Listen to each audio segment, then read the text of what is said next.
Hi guys! Good afternoon to everyone. Now is November 7, 2025, Friday. As you can see guys, ipiplex ko na naman again ang aking electric shaver. Ang brand niya ay VGR Vida 600. Oh. Very sophisticated siyang tingnan guys. Oh. Sa box pa lang guys. Oh. What I mean guys, mukha siyang mamahalin guys. Pero honestly guys, kunting ipon lang, makabili na tayo nito. Oh. Look at guys, oh, the accent guys. Oh. Look at the design guys. Oh. Oh, first class guys. Oh, oh di ba? Ang kulay pa lang oh.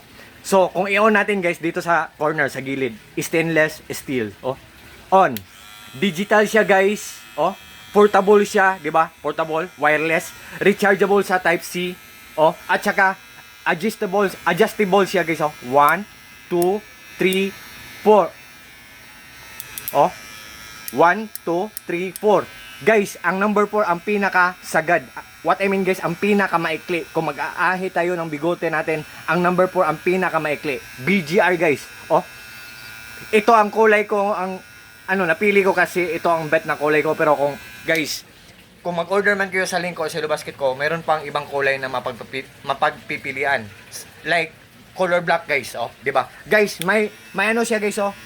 May cap siya pero we have nothing to worry about. Very smooth lang to tanggalin guys. Oh. Wala tayong dapat ikabahala, oh. I-slide lang, oh, BGR. Oh. Look at guys ha. So, digital siya guys at saka believe me or not guys, waterproof po siya guys. Oh. Yun, natanggal na ang mga balahibo. Merong mga balahibo sa kamay ko na maliit. So, guys, kung interesado po kayo, just trust me guys kasi may solar power system setup kami at may monitoring. Nalalaman namin ang isang gadget kung matipid lang siya kumain ng kuryente, kung good ang kanyang quality. Itong electric shaver ko na BGR guys, matipid lang sa kuryente, good pa ang quality.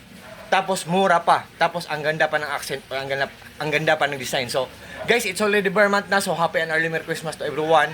And God bless sa ating lahat, or God bless us all and that's all. Peace!